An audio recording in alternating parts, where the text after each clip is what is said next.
Today's Understanding the Markets is a short video about how bond prices and interest rates are related to each other.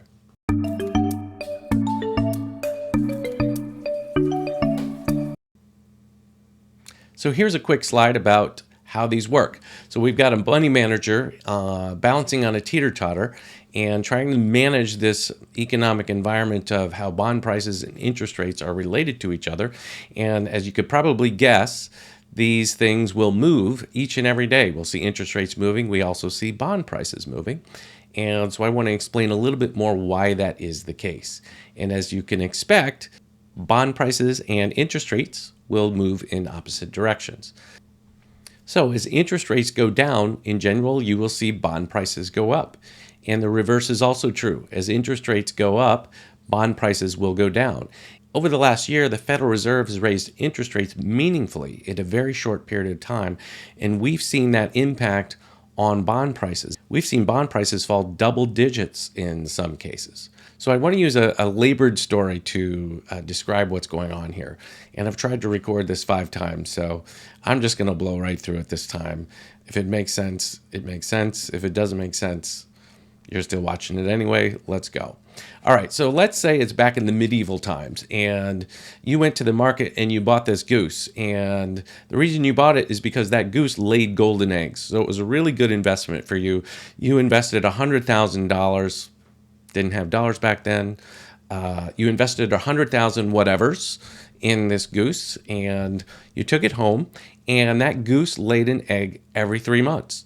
And you took that golden egg to the market and you sold it. Very similar to a bond. So a bond, when you purchase it, will pay you interest, typically quarterly, and at some point in the future it will mature.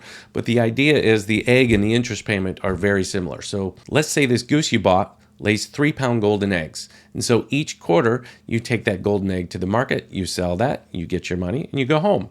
And let's say your bond paid 3% interest.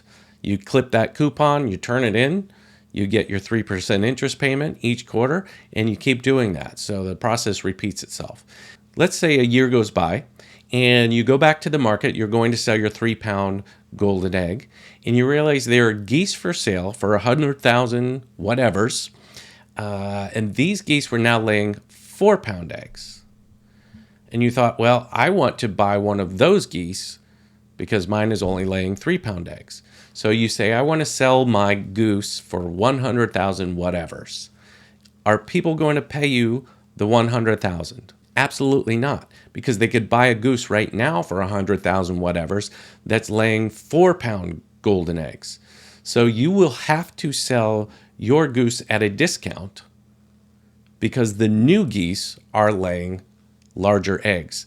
The same is true if you own a bond. If you own a bond that's paying 3% interest rates and the Federal Reserve raises rates, and now a year later the newly issued bonds are paying 4% interest.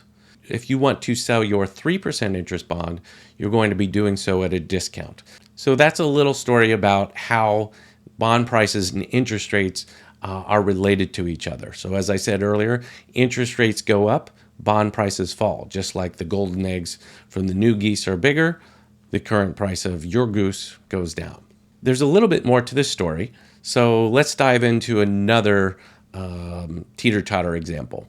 So bonds are issued in different lengths of maturity. So you can buy bonds that will mature in 1 year, 2 year, 5, 10, 15, 20, 30-year maturities. In this example, as I've put on the teeter-totter, the further out the maturity date, the farther out on the end of the teeter-totter you will go.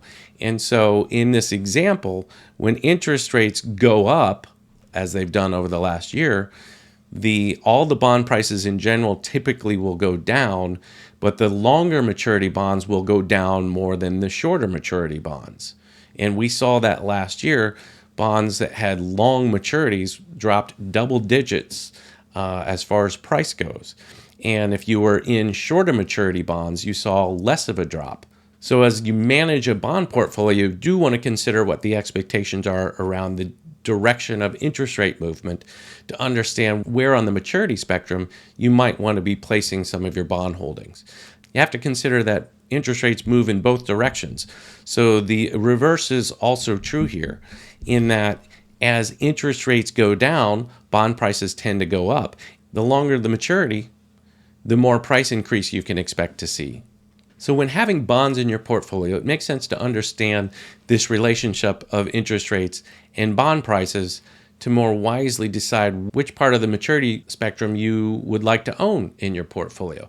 Now, I've greatly generalized and simplified this discussion. There are a lot of other considerations with regard to owning bonds in a portfolio. You should take into account things like the credit quality of the issuing company, or municipality or government. You should also consider any special features of that bond. So is that bond callable early, meaning can the issuer call it back before the stated maturity date? Those are just a couple of examples. That's why I think having a professional money manager in the bond space of your portfolio can be beneficial to navigate this complex part of the investment world. So that's today's Making Sense of the Markets. I hope you found this beneficial.